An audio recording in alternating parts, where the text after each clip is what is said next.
I actually took a map of the United States and I put stars on all the closing military bases.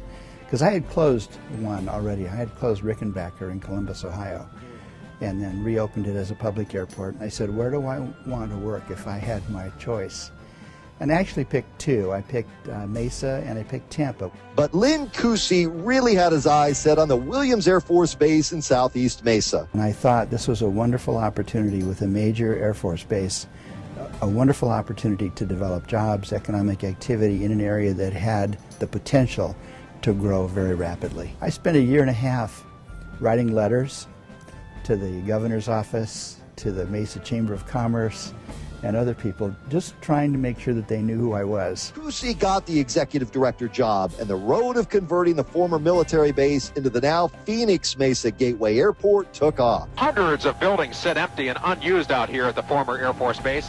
However, that may not be the case for much longer. What we're trying to do is to replace the 4,000 jobs that the community lost when the Air Force left. When you took the job, what was the aerial view like around here? There was nothing around the Air Force Base. It was practically all agricultural. Not anymore. I had a vision for what we could do with the property. We got a bunch of old buildings, really. There wasn't much here that was less than 20 years old. Since then, we've torn down 11 major Air Force buildings that were left us. But we've built 20 new buildings, almost 1 million square feet of new space. Our first lease was to BF Goodrich Aerospace for a testing facility. And then we had a series of other tenants that took existing buildings.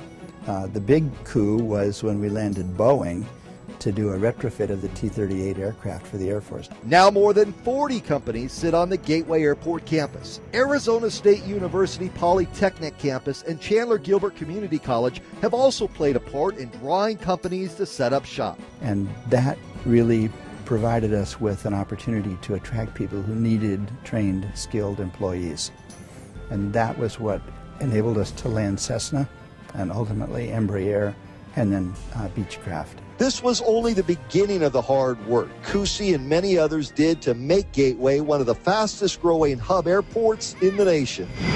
Where we are sitting right now, what was here when you first started? This was where the Air Force had built the fire station, and it's one of several buildings that we tore down to make room for the terminal building. A passenger terminal that has seen more than 4 million travelers since service began. But Legion Air in 2007 came to us and said, we're serious about doing scheduled service. Allegiant launched us.